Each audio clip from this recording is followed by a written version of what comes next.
guys, what's up? And welcome back to Cross the Line. I'm Andrea Renee. You can follow me on Twitter at Andrea Renee. And don't forget to follow at Street Fighter as well. We have got a special guest in the studio today. Street Fighter X Tekken's Senior Product Manager, Matt Dahlgren, is here, and he's going to give you guys an exclusive first look at the new gem system. We know that you guys have questions and you've been itching for more details about the gems, and we've got your first look later on in the show.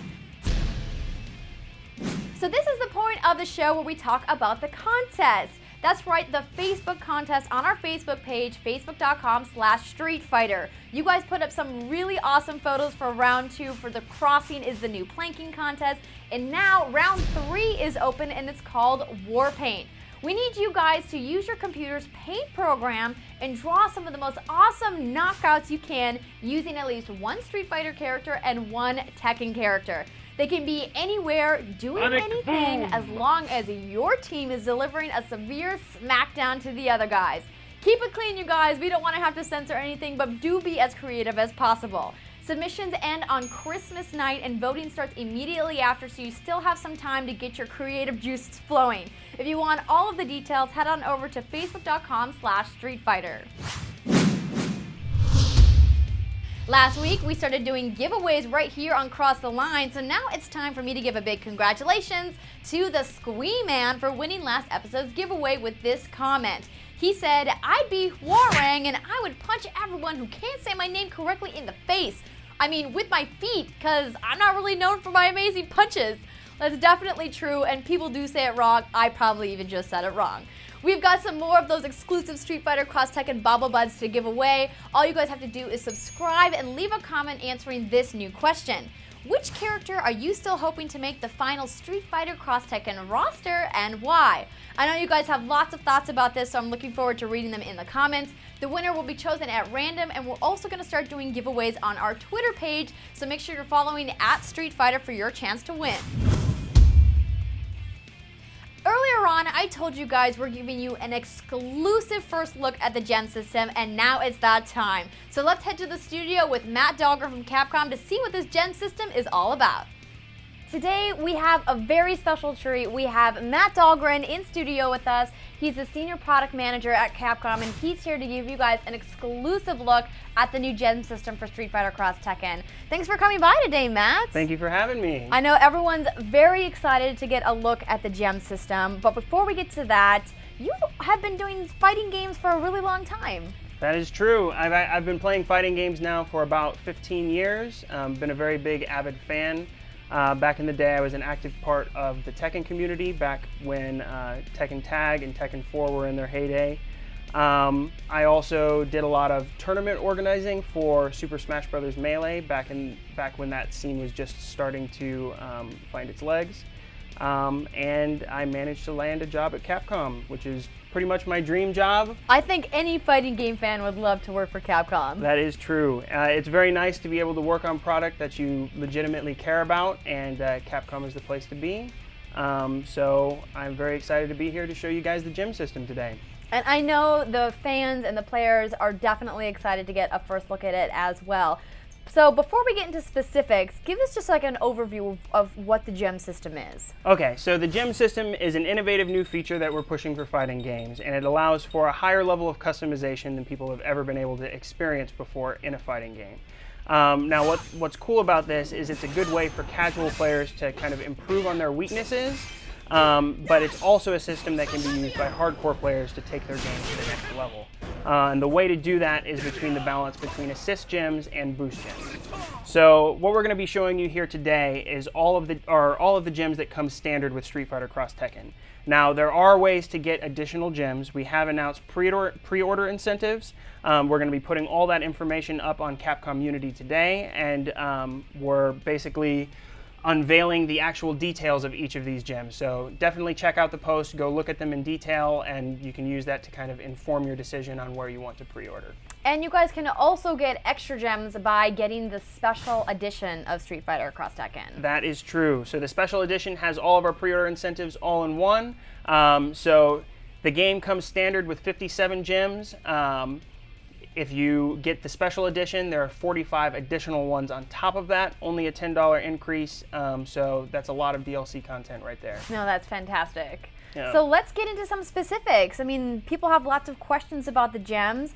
What's the main difference between boost and assist gems? Okay, so to start things off, 57 gems come standard, right? There's going to be 5 assist gems and 52 boost gems. Now, what assist gems do those are ways for you to kind of improve on various weaknesses that you may have. So I'm going to actually show you the menu screen here. So the first 2 that are up is easy input and super easy input. Basically, these make your special moves a little bit easier to execute.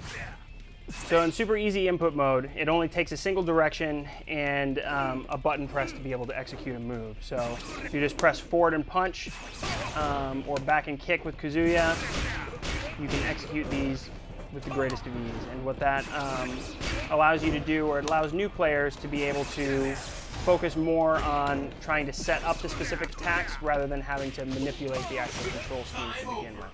Now, one thing I want to show you is the fact that for super easy input mode, what it does is, since the forward and attack button may take the place of like another attack that would have had that, you can see what I'm going to do is I'm going to show you the command list for Kazuya. Here, you can see at the bottom there's different button commands, so you can see the different inputs for them. So for easy, this is right now normal, so you can see up at the top the misstep is forward, neutral, down, down, forward. Now if I go to easy commands, now it's just going to be forward, neutral, down, forward. Then if I go to super easy, which is triangle, now it's just forward and down, forward. One thing to note here is in super easy input mode, if I go over to unique attacks,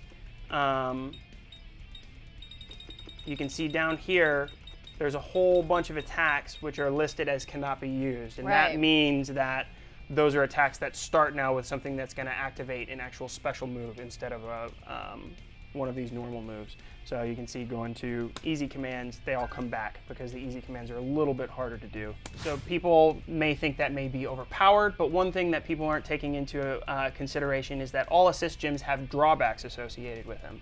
So anyone that equips the easy input or super easy input gem is going to have a negative 10% attack decrease to their fighter. So naturally, that's a pretty hefty handicap, so a good player that can execute special moves without assistance is most likely not going to want to play these gems.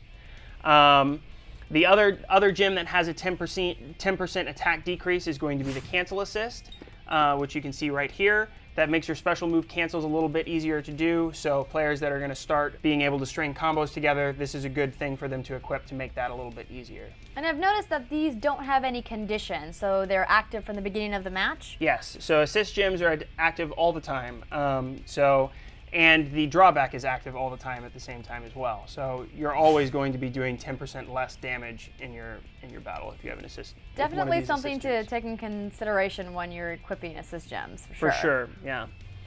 Now the last 2 assist gems are auto throw escape and auto block. When these were first announced, people kind of assumed that you'd be able to block every attack in the game, but that would obviously be broken. So the drawbacks associated to these are attached to your cross gauge. So for instance, with auto throw, if someone throws you and you don't naturally break it, then you will break it, but you'll lose 1/3 of your cross gauge. For auto block, if there is a move that you would have been able to block but failed to do so, the game will automatically block it for you, but you'll lose 1/3 of your cross gauge. It sounds pretty powerful, but the cross gauge is really an essential component of being able to do a lot of damage. It allows you options to be able to tag safely. It also allows you to have enough meter to pull off cross arts, which are the most damaging attack in the game. So for instance, if you have the auto block gem equipped, every time you would have naturally gotten hit, your gauge is going to be decreasing all the time. So you're not likely to be able to get to the point where you have a full cross gauge to be able to execute one of those attacks. So if you don't know how to block, you're just never going to be able to do a power move, essentially. That is very true. But it's you will like be a teaching tool, a little bit. It is. It will allow you to stay in the game a little bit longer, but it definitely nerfs some of your attack options at your disposal. All right, so let's talk about some of these awesome boost gems. Okay, so boost gems are really the bread and butter of the gem system and what people will be doing to take their game to the next level. So to go over and show you the different categories, there's 5 different categories of boost gems. Attack, defense, speed, vitality, and cross gauge. Each of the different boost gems give you a slight increase in any one of those categories, and the distinguishing factor between each of the gems are their activation conditions. So let's look at the list. So right now we're looking at attack gems right here. The first activation condition is going to be connect with 5 normal moves. So if you want your gem boost to happen very early in the match, this is going to happen after you hit your first or second combo. You're going to get your attack increase. Now other ones block 5 times. So for instance, if I'm defensive naturally, what this allows me to do is to kind of spring this on my opponent once I block 5 different attacks. Now if you want your gems to activate a little bit later in the match, you can have some of the activation conditions which are a little bit harder to achieve. So connect 3 special moves. It may take you longer to connect 3 special moves than it does to like block 5 attacks. So that's likely to activate a little bit later in the match. So there's a lot of tailoring to how you play involved with the gem system. Definitely. And the cool thing about it is you can really mix and match different gems to create a strategy that really fits your gameplay style. So that talks about the different categories. We are releasing all of these details online, so you can look through and kind of see the different activation conditions, which are really what distinguishes the gems from each other. But what I'd like to do now is show a couple preset things that we've thrown together and kind of explain how you can put all of this together and kind of have a strategy that fits your style. So I'm going to talk about a strategy that players could use if they're just starting in the game, right? So right here I have Kazuya, and I have him set up with a gem loadout that's going to be suited very well for beginning players, right? So in slot number 1, I have super easy input mode. So this is going to nerf his overall damage that he can do, but it's going to allow the player to focus more on the timing associated as to when to do a special move, when not to do a special move, and to focus more on the tactics involved in the match. Now, to neutralize the fact that he naturally has a 10% decrease in health, I've equipped the Immense Power level 1 gem. So after my opponent blocks 4 of my attacks, this is going to kick in and give me a 10% damage increase, and that's going to neutralize things, so it would be like I didn't have the assist gem to begin with. Then, since I'm a new player, I want to have more time playing the game, so I've equipped a level 2 Iron Wall, which is a defense gem. So once I get hit by 8 normal moves, this is going to kick in. It's going to give me a 20% damage reduction, and it's going to give my damage output nerfed by about 10%. So this is going to keep me in the match a little bit longer, but also it's going to be much harder for me to KO my opponent. So basically, when you start flashing yellow, you better pull out all the special moves you have or you're about to die. Yeah, okay. In this case, that is true.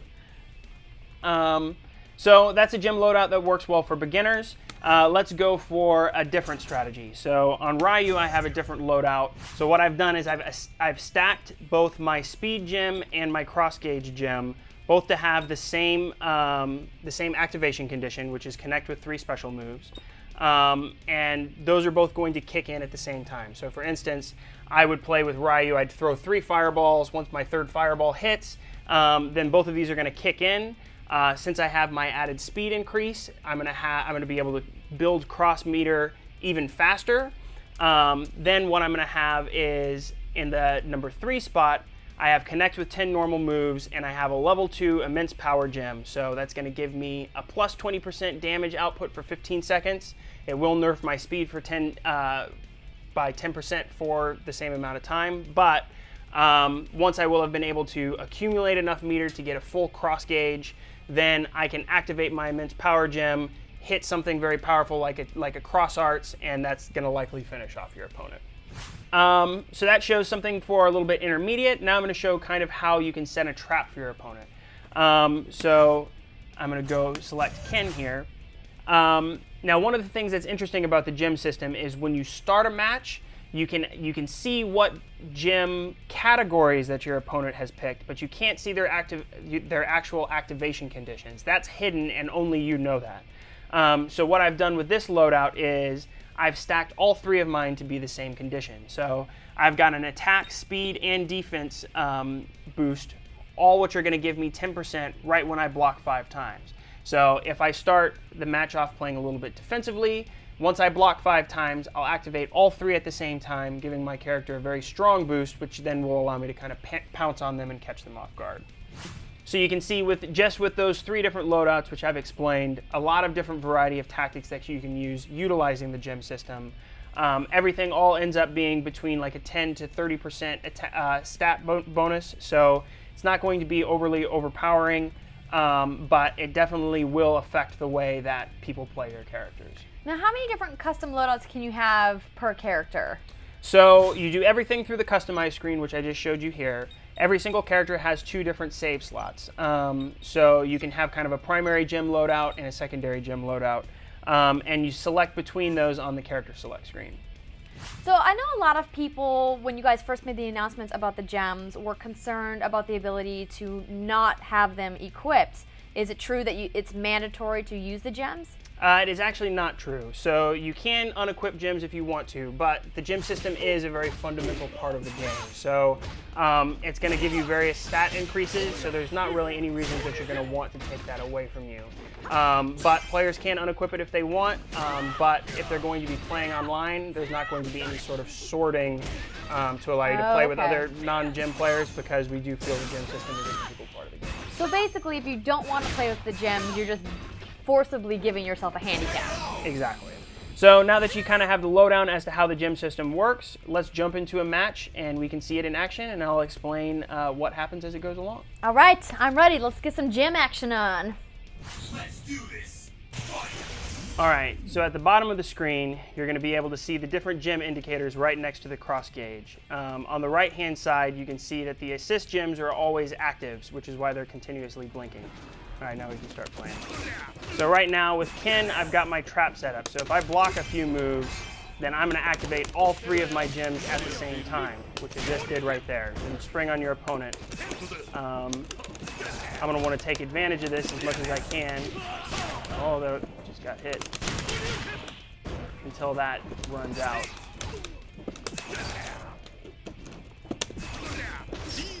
So now you can see my gems have now run out.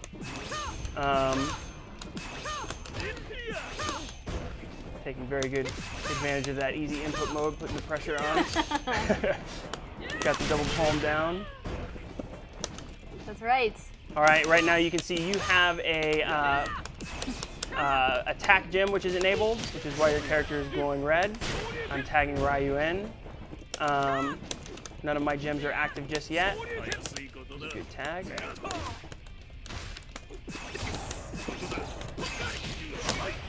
Oh, no! Kazuya now, on the right-hand side, has his defense gem enabled, so you should be taking a little bit less damage.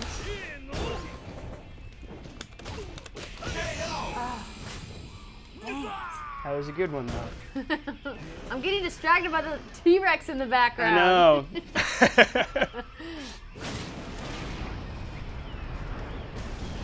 All right, so for round 2, all of your gems then reset, but you get to keep your cross gauge. Right now I have a full cross meter, so I'm going to probably want to set up a Team Cross Arts, which is going to be Aura. I'm going to use one in the face. So I did right there. Oh, yes. Very nice one. Thank you. I was waiting for that. There we go. There, that was my revenge. That's some pretty impressive revenge. Yeah. I probably shouldn't have tagged out because his gem was active, but he was getting a little low on health there. Yep. So you can see with Ken, I now have all 3 of my gems active yet again, so I want to try to take advantage of this as long as I can. You actually have the same. You have both your attack and defense gems enabled. Ah, there we go. Oh, I wasn't watching the meter. Got me slacking. It was a good game, though.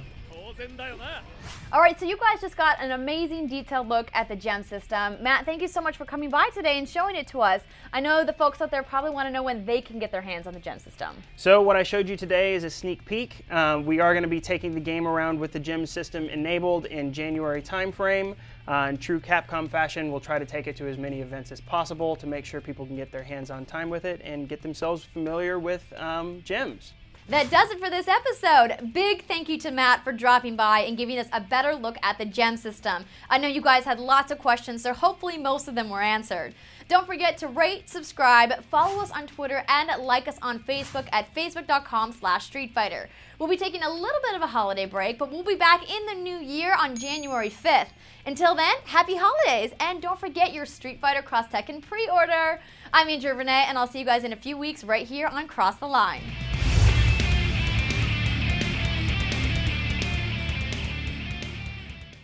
Hadouken!